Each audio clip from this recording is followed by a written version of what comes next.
SSR relay को multimeter से कैसे टेस्ट कर सकते हैं? एसएसआर रिले के कंट्रोल टर्मिनल और पावर टर्मिनल होते हैं। अगर हम मल्टीमीटर के प्रॉप्स को पावर टर्मिनल्स पर लगाएं और मल्टीमीटर को कंटिन्यूटी टेस्ट मोड पर सेट करें, तो यह OL दिखाएगा। इसका मतलब है कि सर्किट खुला है, जो ठीक है, क्योंकि एसएसआर रिले के इनपुट कंट्रोल सिग्नल के बिना पावर टर्मिनल से करंट नहीं गुजरना चाहिए।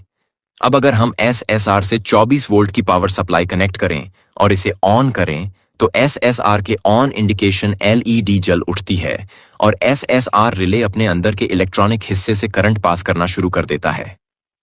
सर्किट या इलेक्ट्रॉनिक नॉर्मल ओपन कॉन्टैक्ट्स को आम भाषा में समझें। जैसे ही एसएसआर रिले करंट को पास करने लगता है, मल्टीमीटर शून्य रेसिस्टेंस दिखाने लगता है और बजर भी बजने लगता है, जो शून्य रेसिस्टेंस होने का संकेत देता है। इसका मतलब है कि एसएसआर ठीक से काम कर रहा है। अब सवाल ये उठता है कि मल्टीमीटर शून्य रेसिस्टेंस क्यों दिखा रहा है? चलिए एसएसआर रिले के अंदर के सर्किट को देखते हैं। एसएसआर रिले के अंदर के सर्किट की बात करते हैं।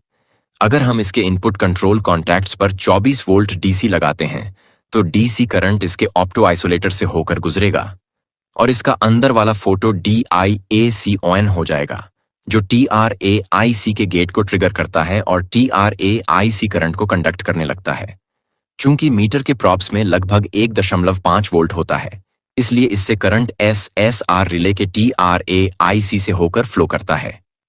अब क्योंकि TRAIC करंट के लिए 0 रेसिस्टेंस दे रहा है, मीटर पर रेसिस्टेंस 0 दिखेगा और इसकी कंटिन्यूटी बजर बजने लगेगी। तो ये था कि हम कैसे मल्टीमीटर से एसएसआर रिले टेस्ट कर सकते हैं।